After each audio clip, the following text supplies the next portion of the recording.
falávamos aí sobre a Revolução Francesa e a crise fiscal, né? Crise fiscal. Essa crise fiscal, ela está vinculada à guerra revolucionária, guerra da Revolução dos Estados Unidos, guerra da Independência. A França se posiciona contra a Inglaterra e gasta os tubos ali, né? Para vencer aliar-se aos Estados Unidos.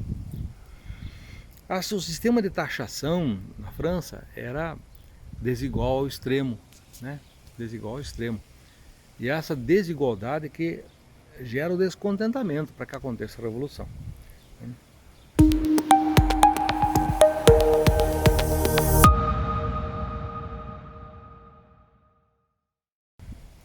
Quando começa a Revolução Francesa, essa corte que está lá em Versalhes é obrigada a retornar para Paris, né? Para o centro político ali e tal. E lá fica e tal, né?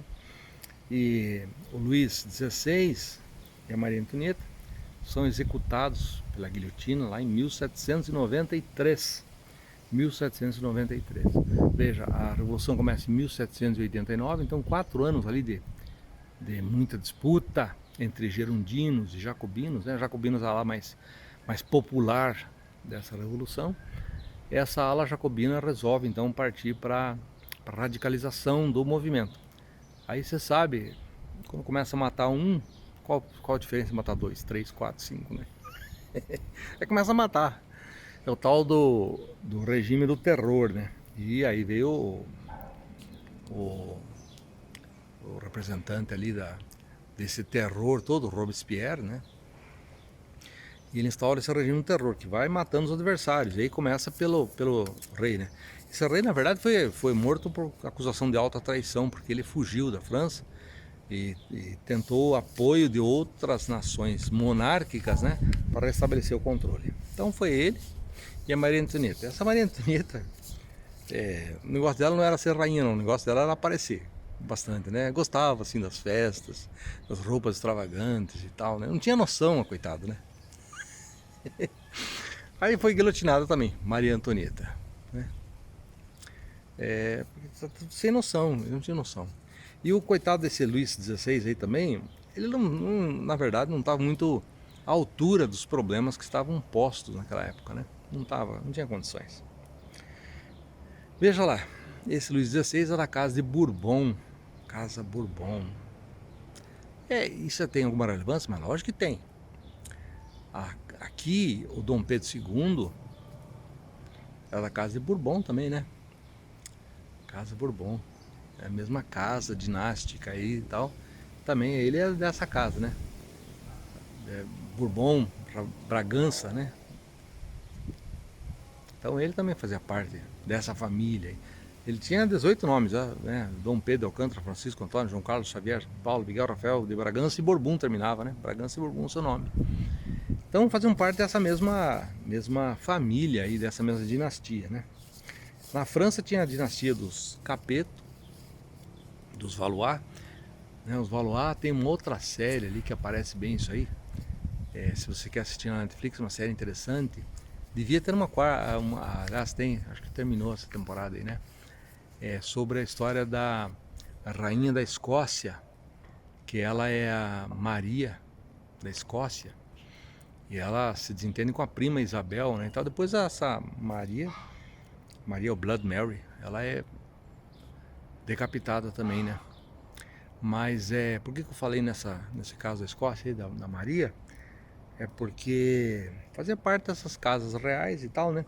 Então, porque lá na Maria ela tem as questões na casa de Valois na França, Médici, a família Médici também fazia parte dessas tramas reais, a casa real francesa.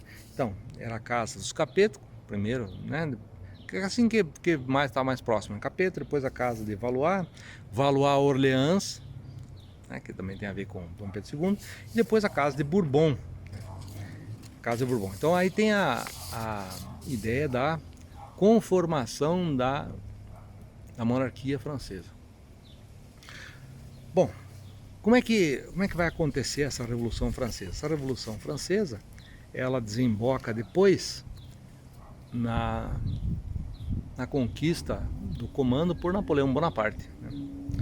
Napoleão Bonaparte assume o controle da França em 18 de março de 1804. 18 de março, 18 Brumário, né?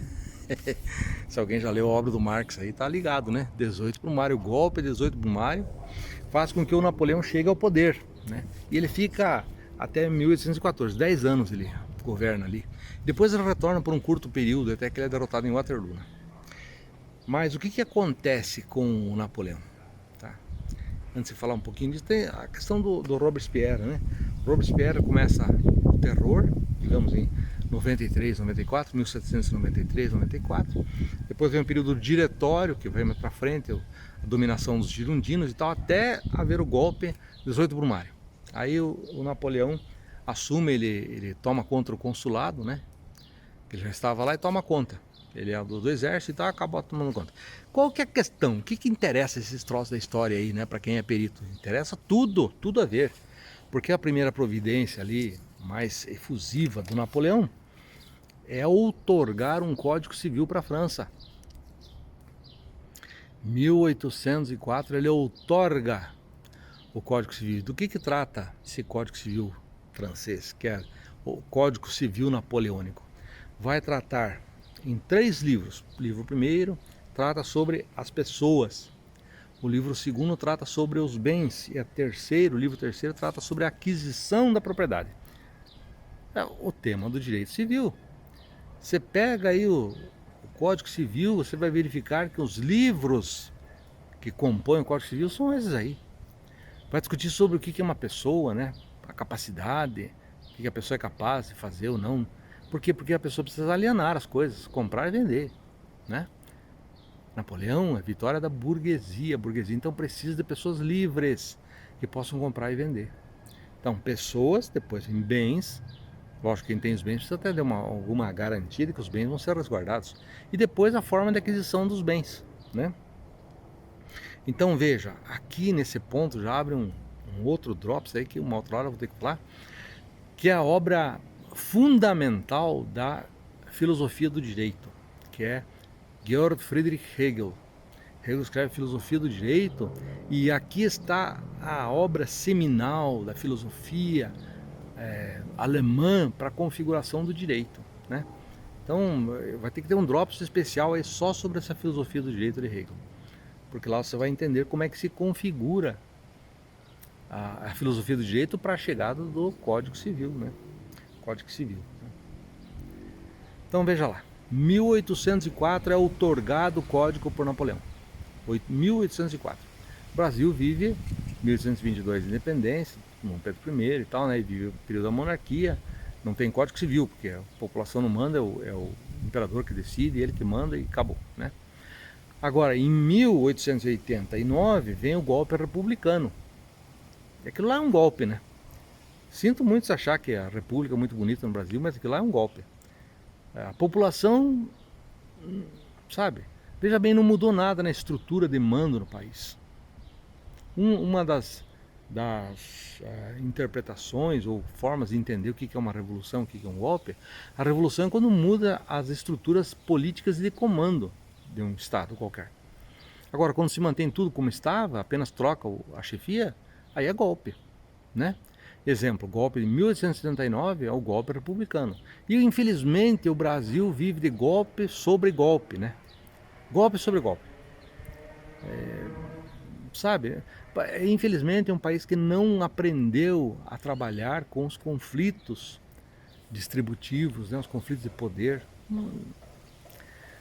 Está proclamada a república, tal proclamada, né? O golpe republicano proclama a república. Aí o Dom Pedro II tinha demandado a confecção, a criação de um Código Civil.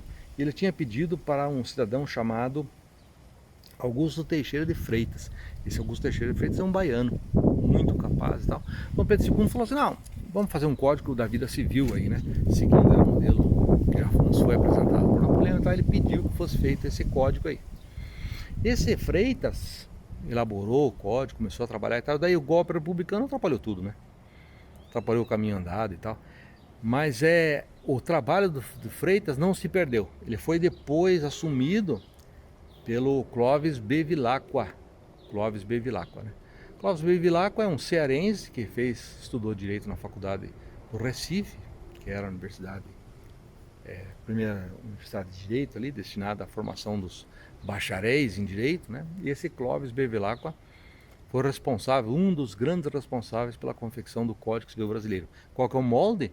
O Código Civil francês, né? Então, veja, aqui já vai abrir um outro Drops também, uma outra hora eu vou falar sobre o Código Civil do Clóvis Bevilacqua. O Clóvis Bevilacqua era um erudito, né? Um erudito, uma pessoa que tinha um grande conhecimento, era filósofo e tal. Uma observação, ele era da Academia Brasileira de Letras e a mulher dele também era muito erudita, muito intelectual e tal. Aí nessa Academia Brasileira de Letras abriu uma vaga, não lembro se era 22, 23.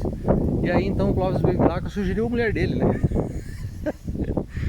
A Academia Brasileira de Letras interpretou, não, mulher não pode. Então deram uma tungada nela, né? E ela não foi, não obteve essa cadeira aí. E o Clóvis Bevilacqua ficou louco de brabo e tal, nunca mais pisou os pés na Academia Brasileira de Letras, né? Você veja, as mulheres sofrem, né? Não é fácil não. Então, Clóvis Bevilacqua, cearense que depois está em Recife, conforma o Código Civil Brasileiro de 1916. Um código fantástico, reconhecido assim mundialmente. A Argentina quase pegou esse mesmo modelo do Clóvis Bevilacqua para o Código Civil argentino. Mas aí, para não dar o braço a torcer, eles pegaram esse Código Civil do Freitas, né? Pegaram ele e tal, atualizaram e fizeram o código da La Nación Argentina. Então veja lá, o que você precisa conformar?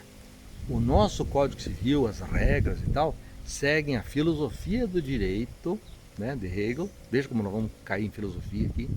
Trabalham a história da conformação burguesa, porque aí de repente tem o direito tributário, aquela estrutura da gente obedecer a tributação de todo mundo tem que pagar. E veja, já vai ter um Drops aí sobre direito tributário, vai ter um outro Drops aí sobre o Código Civil, né, o Clóvis Bevilacqua, né? Então a gente vai